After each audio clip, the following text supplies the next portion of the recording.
Hello again, everybody. Welcome to another edition of Top 10 Worst Lists, where I take a wide array of esoteric topics and come up with a list. Do you need any more explanation?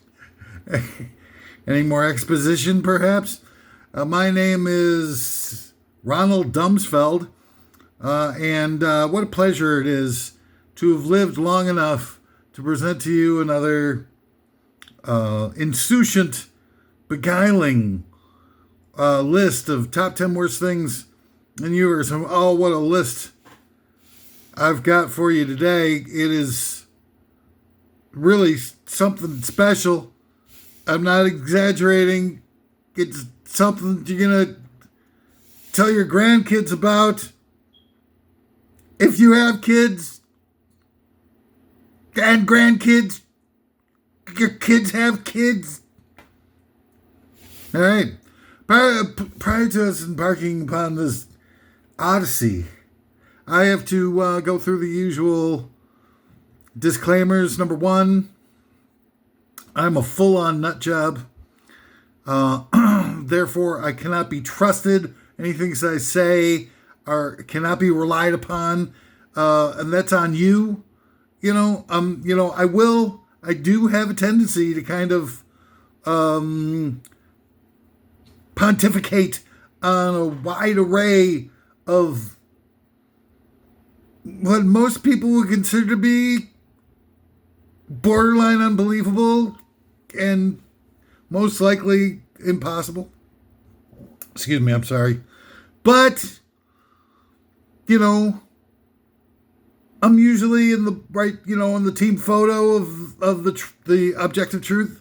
So I challenge you. This is a challenge, like the Ice Cube challenge and the, they have butter carving contests where they carve butter as a contest.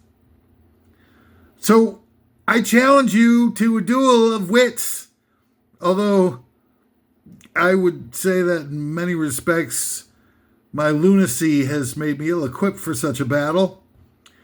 But, go ahead and look this stuff up, man. Don't put it all on yourself. Don't just sit around and believe what you're told. I mean, that's part of the process, man. That's why we're in such a mess. That's why everybody's so hateful and ignorant and all kinds of different insults that I could ascribe to just about everybody on planet Earth these days. Everybody thinks they're so smug, so full of themselves, thinks they're right about everything. You're not right about anything. Most of you are just completely clueless. But take a minute and look it up. God damn it. You trust your resources, it's your freaking fault. Number two, I'm not partisan. I know, looking at me, you're kind of like look at this Karl Marx haircut looking mofo. No, man. I mean, you look at, I don't believe that communism, socialism, fascism, capitalism, any of the isms have any of the answers that will give the most amount of people the most amount of equity, freedom, and liberty, and etc. I think all of the isms that we're allowed to know about are sort of, actually, to be honest with you, not to be insulting here or talk down to you or punching up or whatever the hell I'm doing, but they're thinly veiled disguises to make us feel like there's some difference between them. But all of them, all the isms that we know about, in the end game, they all wind up with the consolidation of power into as few amount of hands as conceivable, and those people then become utterly and completely corrupt and dehumanized and sadistic, and then they start hurting everybody in order to be able to hang on to their stupid power and monies and all that kind of stuff. It happens every time. It doesn't matter if it's communism, socialism, blah blah blah ism, or whatever the hell ism. it all winds up the same. A few people become power mad overlords and think their own biscuits don't stink, and before you know it, it's just all like, monarchy, I guess, out of control. People are just, have consolidated all the means of production monies and use it to torture everybody because that's the only way they can get their rocks off. And number 3, I'm trying to create a movement here. I'm having a movement here. No, I'm trying to create a movement here where everybody loves everybody else and we all sing Kumbaya together. Everybody equally together. Everybody living by the golden rule together, man. That's what it's all about. Can't we all get along? All right, so I'm glad that's out of the way. It's time now for the meat and potatoes of the top 10 worst things of all time show. And today, this is a good one. As advertised, the top 10 worst and most pompous windbags. Everybody loves a good windbag. Gives you something to talk about, around the Thanksgiving dinner table when you're sitting around there casting aspersions against your family members because of the objectified views that you've got of their political, social, sexual affiliations. You're just so pumped up full of hate. I can't wait to destroy, rip into them, take out all your anger about the disappointing lives that you lead and the horrific world that you've been forced into. You spoon feed hatred into you for so long that all you're capable of is hate the hate. So, everybody loves a windbag. Give somebody, you can have somebody that you can direct your communal hatred against. Number 10, Bono. First three albums. That War album, great. October, great. Boy, great. Everything else, when they brought in Brian Eno and Daniel Lanois, or whatever, however you pronunciate his names.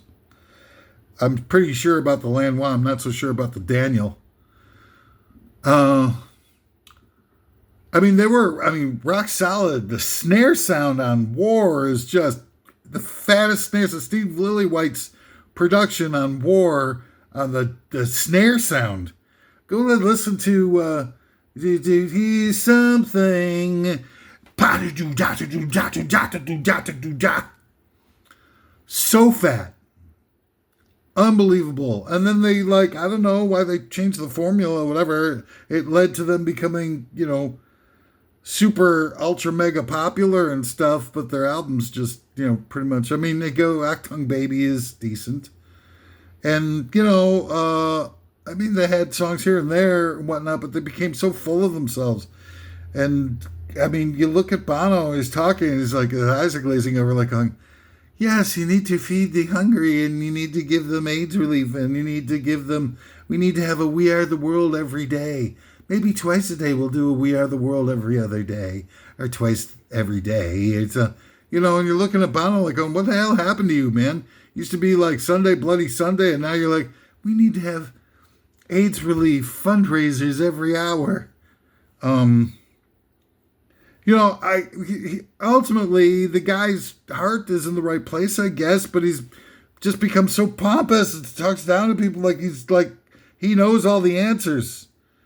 So I met with Nelson Mandela and Winnie Mandela and Winnie the Pooh, and I met with 3 of the what you call it, those things? Cannibal clowns from outer space. Who are those guys? I met with Dracula and of the designer of the funicular apparatus in Amsterdam. It's just going on. You're looking at Bono, going It's like he's stuck in a balloon, and we're all like looking up at Bono, going like, "Come on back, Bono, do some like tight ass power rockers and stuff." And it all started when Rattle and Hum. You remember see the Rattle? Rattle and Hum is really where they like completely dove head first into the egomania pool. And you're watching this movie like, and then like I'm like, wow, like you too. I mean, like there were no bands, good bands, and everything was falling apart. And then all of a sudden, you too happened, and everything was grand. And you're like watching them, like posing down. Everything's, and they're doing like Angel of Harlem and stuff like that. And you're like, ugh.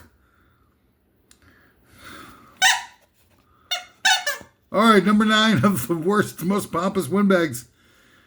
All those people who love Dolly Parton all of a sudden like she's God's gift.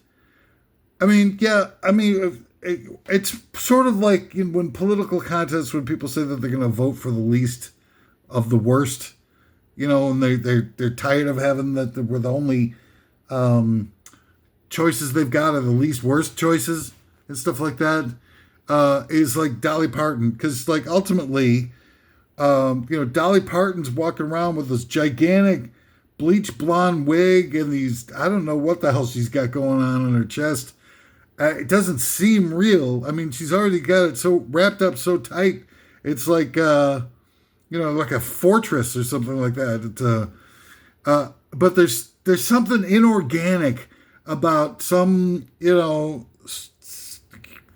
she's done some great things. I'm not saying that she's, I don't know, man. It's really hard to tell if she's evil or not. Everybody loves her, but everybody sucks. I don't get it.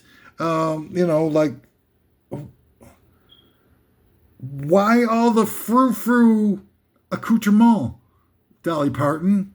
Why not just, be, a person and not put on all the frills and whatnot? What does the real Dolly Parton look like? Beneath all the makeups and fake hair and fake body adjustments. And it's, and yeah, she's done great songs and stuff like that, but it's still, it's just, I don't know. It just something seems off. And certainly like the people who, love her are the same types of people that 10 years ago were talking about, I love every style of music except country music. It's all those people, all those snobs and hipsters and everything like that, who all of a sudden they love Dolly Parton. It's like, oh, Dolly Parton is so great. Let me, they're drooling all over themselves and kiss the rings of Dolly Parton. When 10 years ago they were like saying, like, I'm too cool to like country music. Number 8, Tolstoy. Want to talk about a windbag? You ever see even the books of goddamn Tolstoy? You imagine what it must have been like talking to the guy? Anna Karenina and War and Peace and blah, blah, blah, and so on and so forth. Like hanging out with him at a party and stuff like that. So, Tolstoy, what's happening? What do you got going on?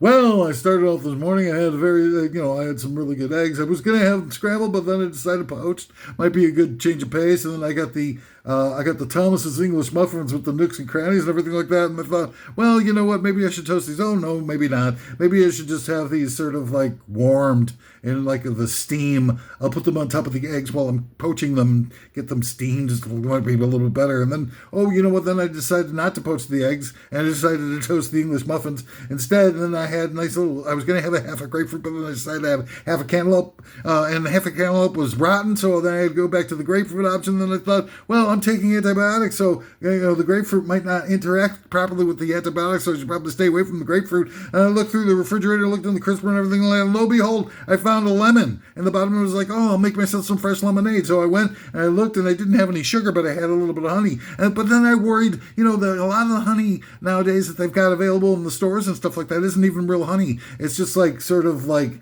corn syrup that they've evaporated some of the water and feces out of to make it look like honey, but it's not really honey. So I started to get worried about the honey. I'm like, well, maybe I shouldn't have the lemon because, I'm not going to really just cut open a lemon and suck it. I mean, who's going to suck the lemon? Maybe I should squeeze a lemon. No, everybody. And like Tolstoy, hey. Can you imagine that? No, I bet you can't. Anyway, number 7 of the top 10 worst, most pompous windbags. You got to talk about Donald Trump. You know, I don't like to get political on these things, like overtly political, like partisan, like political. So this isn't partisan. It's just the guy goes on forever and ever about a bunch of. It's the frickin' Washington Post before Jeff Bezos really kind of left his indelible pro-fascist billionaire class stamp on the damn thing. Published all the lies from the first Trump regime incarnation, and there was like 30,000 of them, right?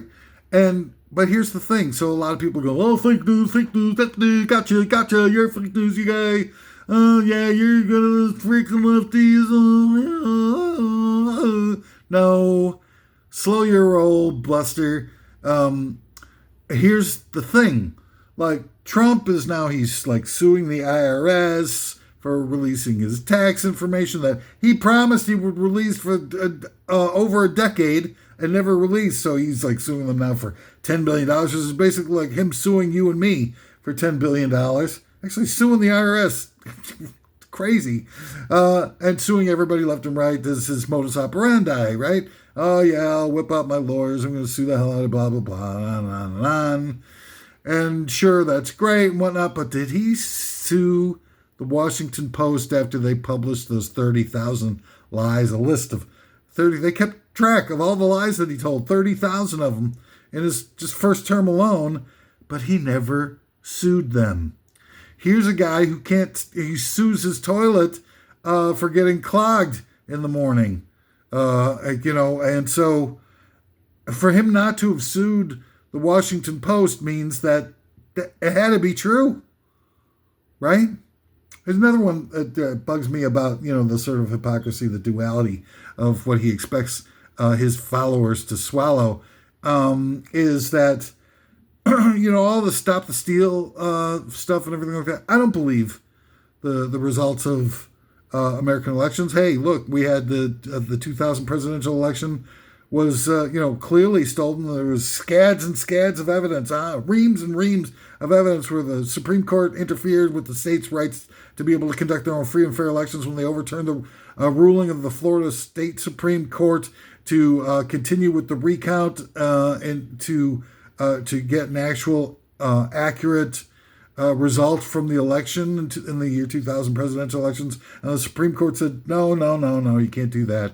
Yet, in 1948, when Lyndon Baines Johnson sort of magically made a box full of ballots appear out of nowhere that were all, voting for Lyndon Johnson for U.S. Senate in the 1948 Texas National Senate race, when he was, almost tied or about to lose that race, all of a sudden a box of LBJ ballots shows up out of nowhere, and it went all the court. The case went all the way to the Supreme Court, and the Supreme Court said, "No, I'm sorry, we can't interfere with anything that has to do with states running their own elections." Well, they didn't feel that way in 2000, now did they? Anyway, another, sort of interesting aside, the campaign manager for LBJ during that election was John Connolly. Hello. Put that in your soup and smoke it. No, but what I'm saying is in the January 6th thing and everything where he's getting everybody to stop the steal, what everybody neglected to mention, including the third-party outsourced propaganda ministry that we know as the mainstream media, is that Trump was the president. So it was Trump's responsibility to clean up the elections, it was on his watch. So he's so busy hiring and firing a million people and everything like that, instead of actually doing his job and making sure that the business of government is being handled properly, that it's his fault. if the election didn't have integrity. And what got lost in all the bluster and all the 60 different court cases that he lost and everything like that was the fact that he was in charge of the elections. But I mean, there's, the 2004 election had a whole bunch of things about the state of Ohio and the Diebold machines and the head of Diebold guaranteeing that it would deliver Ohio to the Bush Jr. campaign. And he did, even though all the exit polls said that John Kerry had won that race in a walk in the state of Ohio, and that would have given the election. Instead, the Diebold guy apparently gave the election to Bush. And then you had all the various different Swift Boats for Truth campaign that came out of nowhere and all kinds of nastiness.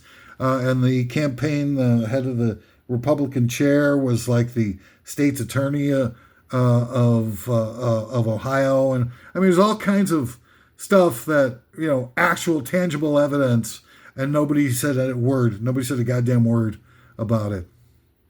And that's just the nature of the hypocrisy of when they, choose when it's your time. How about, the Speaker of the House, Dan Rostenkowski, when Clinton became president, like within the first, a couple hours or something like that, it seemed the Speaker of the House, very popular Ways and Means Committee, not the Speaker of the House, the Ways and Means Committee head, Dan Rostenkowski, was busted for using too many stamps or something like that. And they threw him out of his position, maybe even threw him out of the House. I don't remember exactly, but the Ways and Means chairman is one of the most important members of the House of Representatives, and they threw him out. And then within the first 5 minutes of Barack Obama's term, who was the next Democratic president to get elected, the head of the Ways and Means Committee was also, he wasn't thrown out of Congress. He was just removed from his position as the head of the Ways and Means Committee. So both Democratic presidents were sort of disabled, chopped off at the knees from not having a powerful head of the Ways and Means Committee to be able to remember how the big, beautiful bill and everything like that, and the giant tax cuts that Trump had in his first term, and the giant tax cuts that Bush Jr. had in his first term, and the giant tax cuts that, Ronald Reagan had in his first term,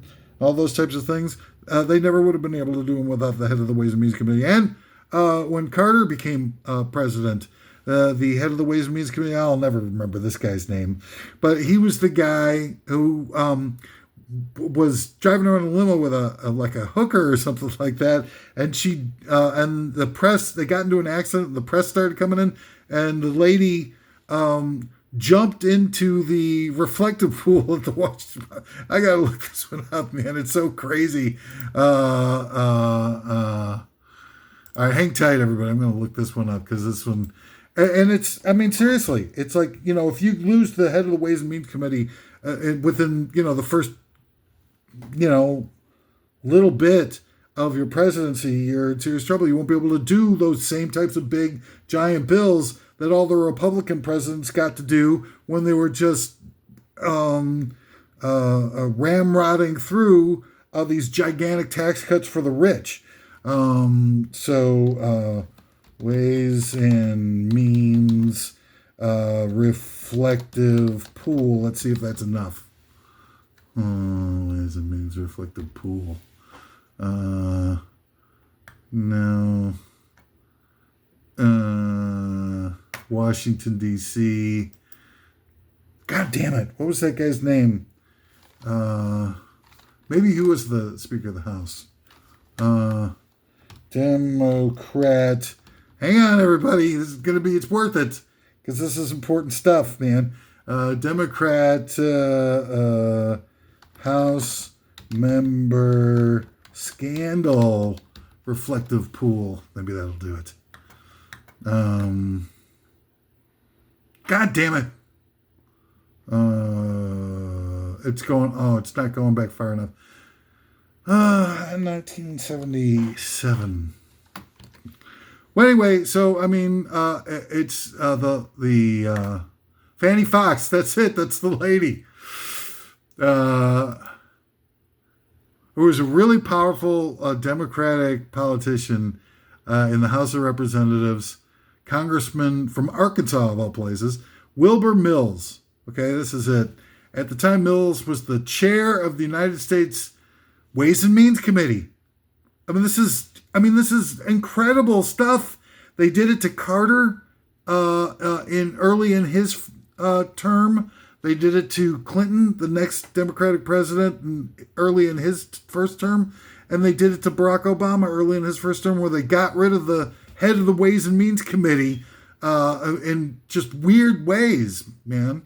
And this was, lady there was a sex scandal, a powerful guy, blah, blah, blah. And Fannie Fox was her name. And there was some kind of accident. And look this up, man. Don't trust me, even though I'm looking it up right in frickin' front of you, you frickin' cynical bastards. She jumps out of the limo into the the reflecting pool on the National Mall or something crazy like that. And this is a guy who'd been in Congress for forever. I don't know, man. Number 6. Where was I? Top 10 worst, most pompous windbags. Yeah, I got, excuse me. A good one for you on this one. Meryl Streep. Meryl. Meryl, quite contrarial. How does your garden grow? Meryl had a little lamb. Her fleece was white as snow jobs. And everywhere that Meryl went, she acted like a big snobs. I get it. Meryl Streep, she's America's sweetheart or whatever. I don't know what the hell she is. It's just horrible to listen to her talk about herself and how great she thinks she is. I remember I heard an interview. I can't remember where the hell it was, maybe NPR or something like that. And she goes, I only have 3 months to dedicate to acting at this juncture. I just don't get it. I don't remember. She's okay in The Deer Hunter. And I never saw the Prince Lieutenant's Woman's. But I don't remember. Silkwood. Cher, didn't Cher steal the show and get the Oscar out from underneath Meryl Streep's upturned nose? She's good when she acts, they put her in a role of being like a snob or whatever. She does that thing with the bad singing, that movie with the bad singing, the lady who had the bad singing and stuff. She's good at being bad. I saw her in the remake of the Manchurian Candidate. What a catastrophe that was. I don't know. I get it, but she talks about herself like she's God's gift, and it's doing a decent. People when directors and casting directors and film directors are looking to put somebody in a role. It's because they see if they can get anybody who can memorize lines and hit their mark can do the job, right? So what they do is they look for somebody who kind of fits into the energy that they see the character in the script evoking, and so that's why somebody Meryl Streep gets a lot of roles of playing villains. And what was that? No, Elizabeth Montgomery, the one who played Elizabeth Montgomery in the remake of Bewitched. That lady who's the villain in so many movies. The Interpreter, even the freaking Palestine Bear, or whatever it's called. Eyes Wide Shut, and she's always playing a villain. That's because that's what her energy is. That's who she is inside. People see it, they'll be like, oh well, she didn't even have to act. They don't act. In movies, they just let their own energy happen, and they trust that the casting director has put the right types of people into the right types of roles. They'll put evil people into evil roles because they are evil people. Elizabeth Montgomery, Tom Cruise's ex-wife. Jesus Christ, the brain. Brain needs a tweak.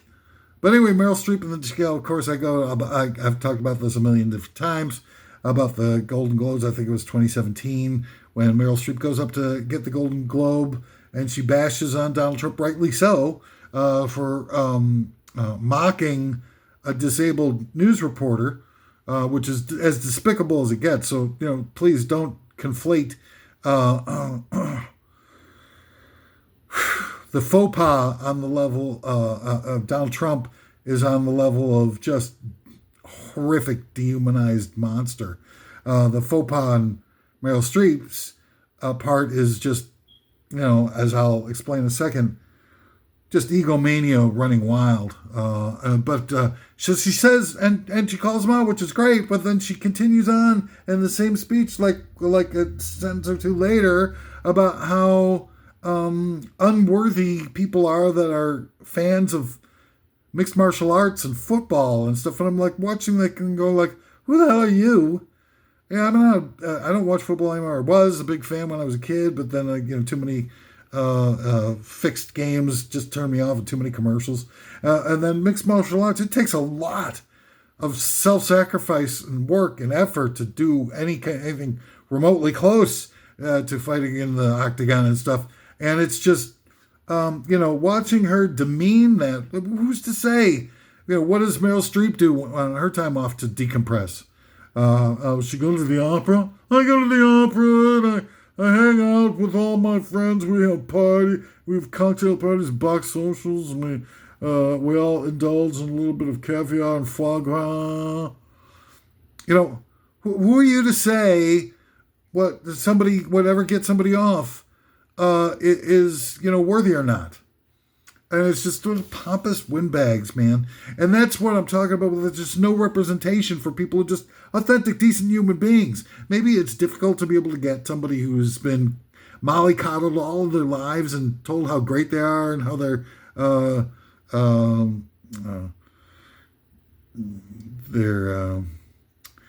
road apples don't stink and stuff like that. But they just become so inflated and everything like that, and they just are beautiful, and they look in the mirror and they're going like, damn Skippy and stuff like that. Maybe it is, I don't know, it seems to be going nuts, but it's a damn shame. And then it's nothing but that anymore, where you just have a bunch of it's like the people feed on egomania practically.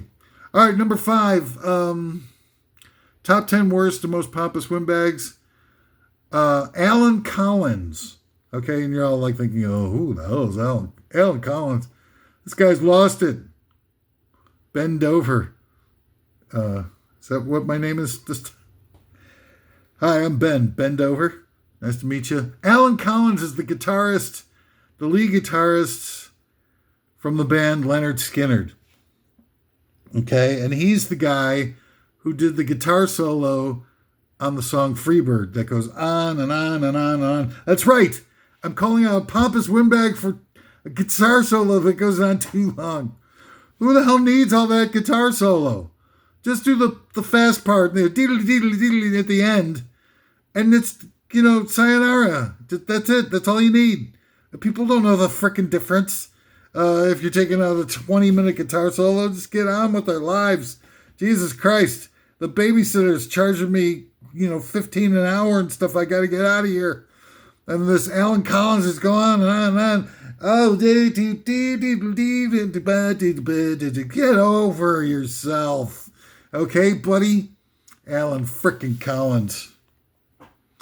Number 4, top 10 worst and most pompous windbags. I got everyone ever. So kind of takes I guess,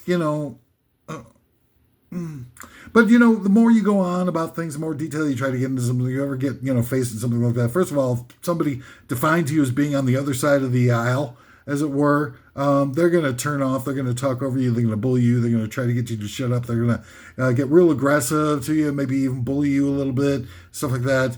And then the other problem is that, the eyes glaze over if you get into too much detail, and they're just like, and you're like going like, like a mini Tolstoy type, and you're just going like, yeah, well, for lunch I was going to have a BLT, and then I decided, well, maybe a club sandwich would be better. You still get all the flavors of the B, the L, and the T, but you get a little extra turkey, and that way I can, tell the wifey that I was at turkey for lunch, and it's not like a total lie that turkey's in the mix. It mightn't be necessarily just only having turkey. It happens to be a L, T, and a B in there on top of it, but you don't have to necessarily give all that away. You're just like a mainstream level news media program where you just omit all the bad parts of the truth so that everybody has like a rosy interpretation of reality and everything like that, and you don't really have the objective truth to be able to put together a sort of an identity of what the world is really happening, what's really happening in the world around you.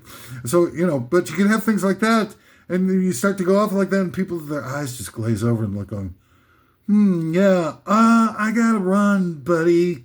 Nice to bump into you. And that's it. People just aren't down for getting a high-level detail type of conversation, and it's too bad. Because without those types of conversations, we will be reconciled to the doom that I predict will happen when they replace it with the AI. How are you going to...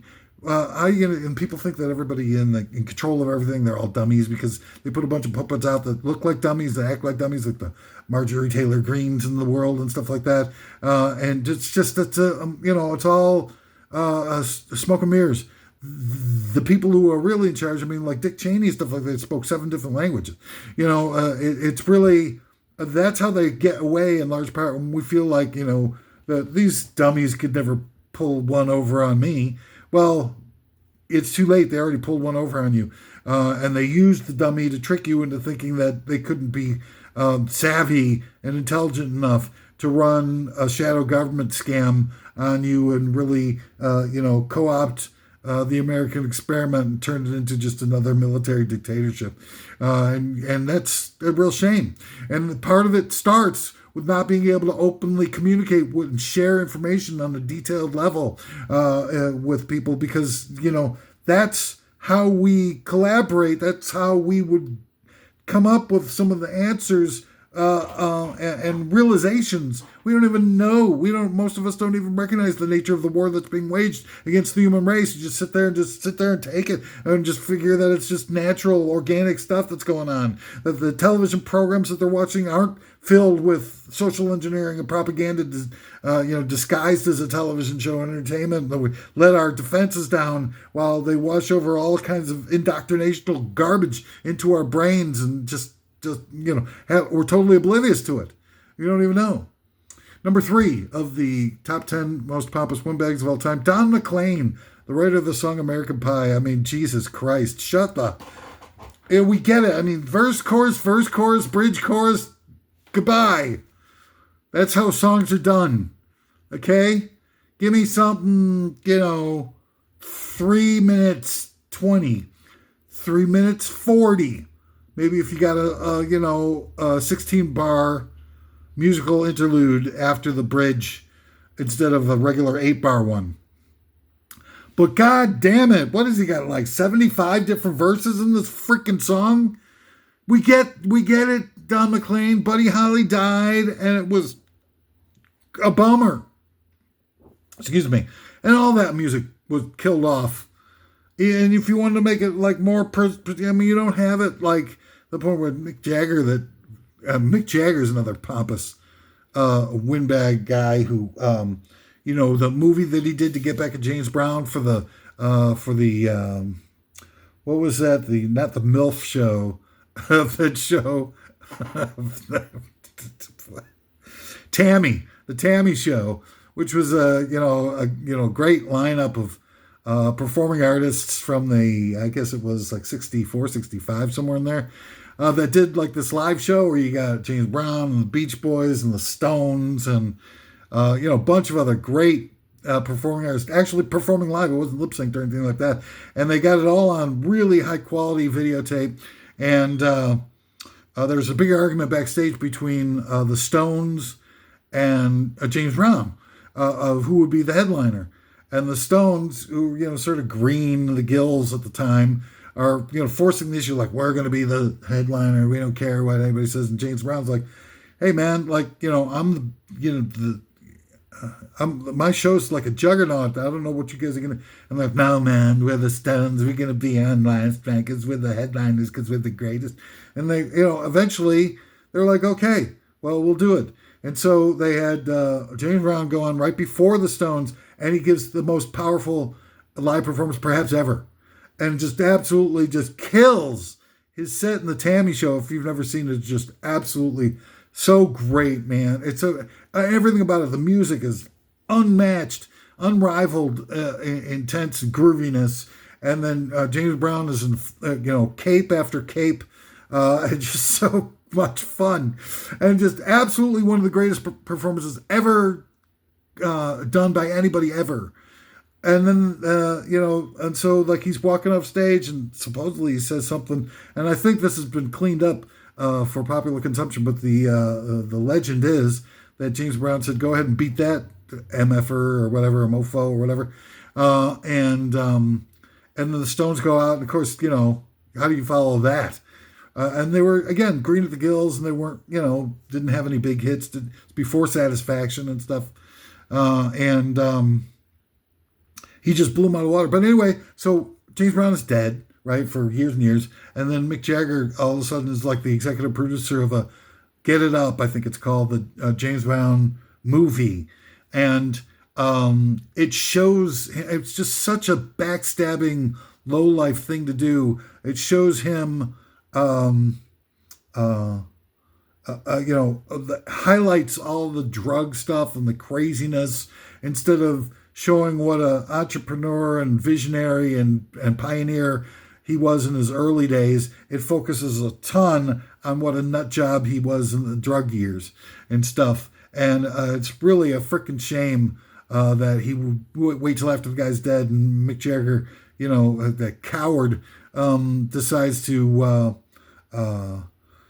do everything he can to bludgeon the legacy of one of the most powerful exponents and creative pioneers in music history. And he waits until after the guy's dead to do it. Just really pathetic.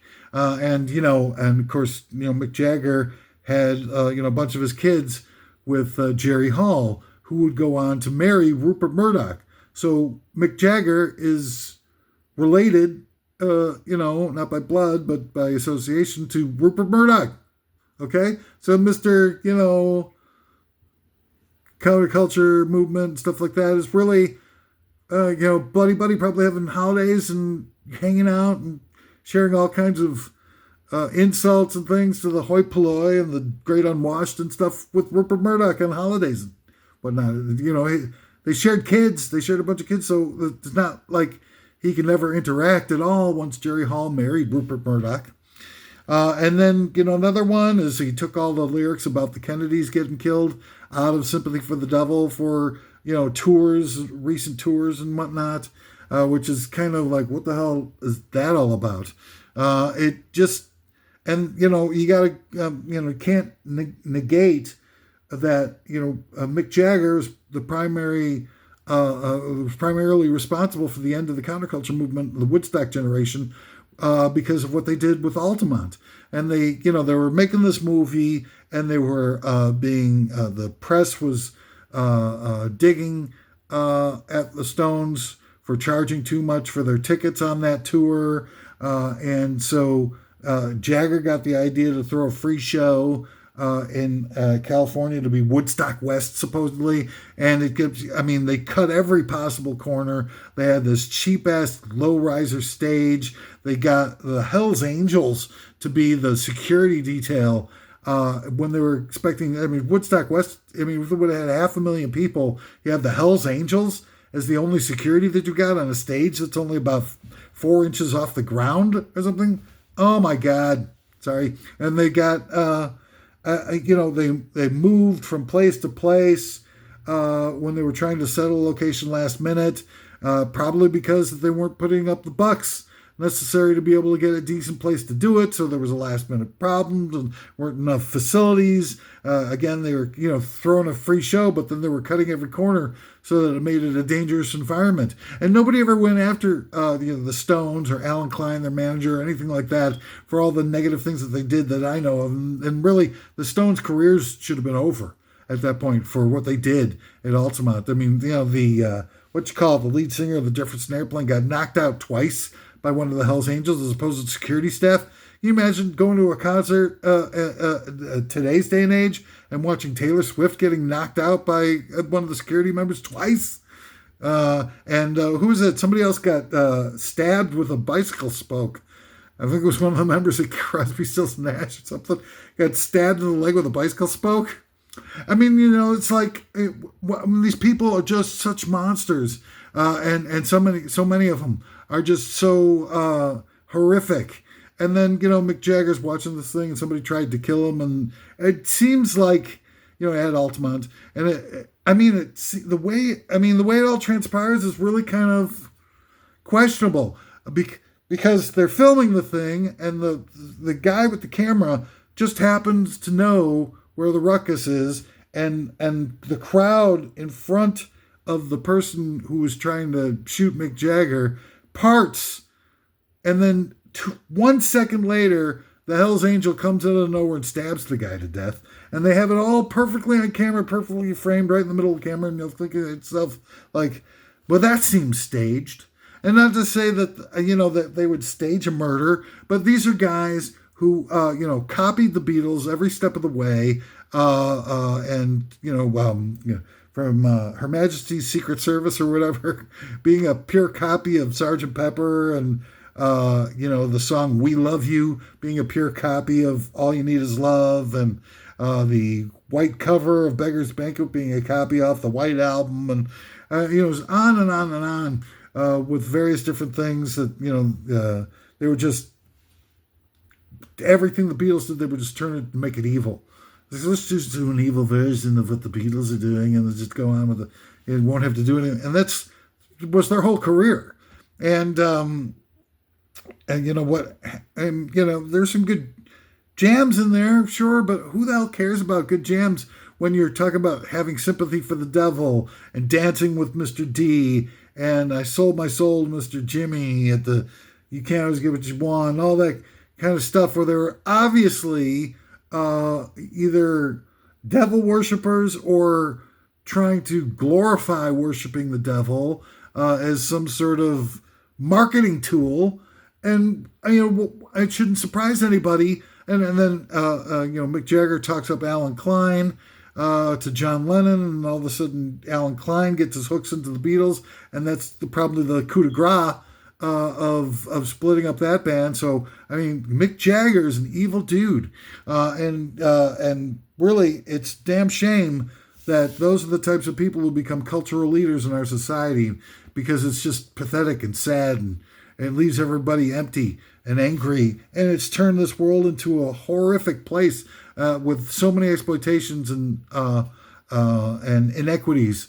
That it's difficult to overcome. It's difficult to live a decent, honest life because of all the things that these cultural leaders, political leaders, and economic leaders, and educational leaders have let us all down. There's nothing that you can believe. There's no integrity anymore, except in the maybe local levels where people who are just trying their very best to stave off the reality of the darkness that they've immersed us in. Right?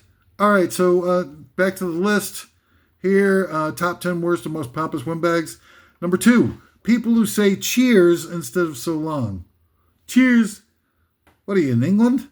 What is this? So did I wake up in England? Cheers? What the hell's cheers? How about so long? Another one that I hate? Appreciate. The word appreciate. Oh my God, that drives me freaking nuts. Appreciate. I appreciate you. Appreciate you. Appreciate you. Appreciate you. I appreciate you. Appreciate. No, you don't. You appreciate yourself. It's just, just say thank you. But the thing is, when you say, I appreciate you, it's like, I is the subject of that phrase.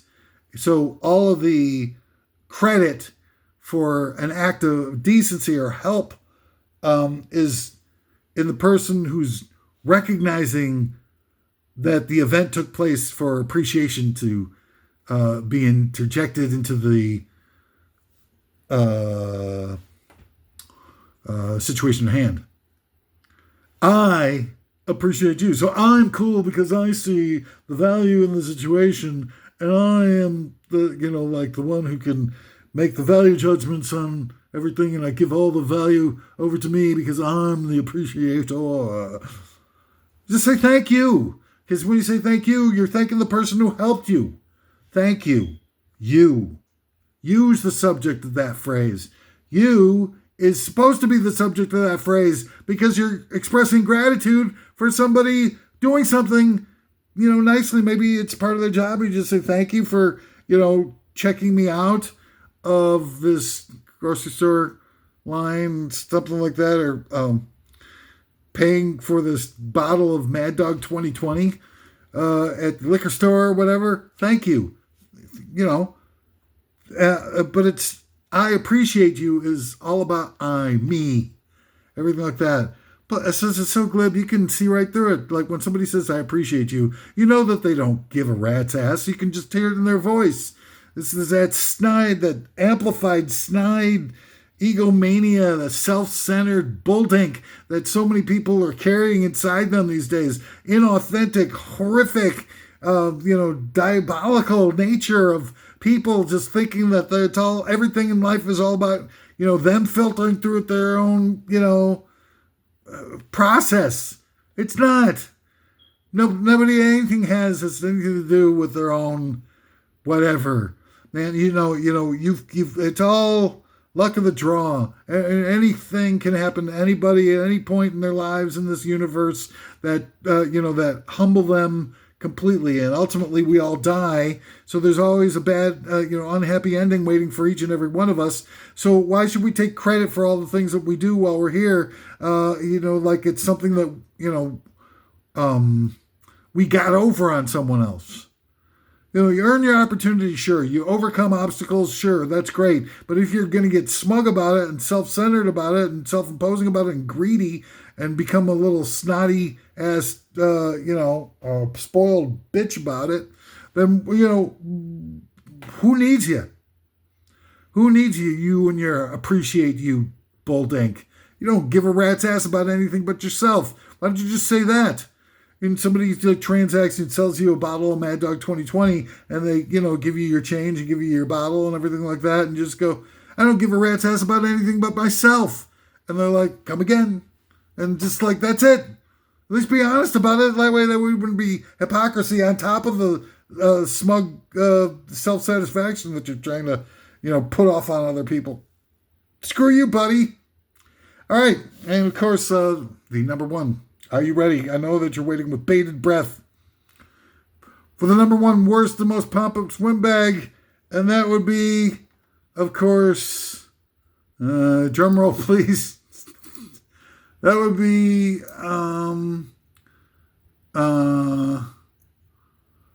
me. I'm trying to think of the fake name. Ronald Dumsfeld. Ronald Dumsfeld, the most pompous windbag of all. Me, who's got two thumbs and is the most pompous windbag of all time. This guy. Hey. Anyway, what a pleasure it's been to be here and to bring you this compendium of enlightenment. And I trust that all of you, now that you've gotten a severe tongue lashing from me, will all go out and make the world a better place. Because that's what it's all about, man. I mean, it sounds like I'm bashing on people, but my goal is to really just make the world a better place, make your lives more rewarding, more authentic, more grounded, and more real. And even if it's painful sometimes, some of those lessons, the lessons that we learn, why do bad things happen to good people? That's how people become good people.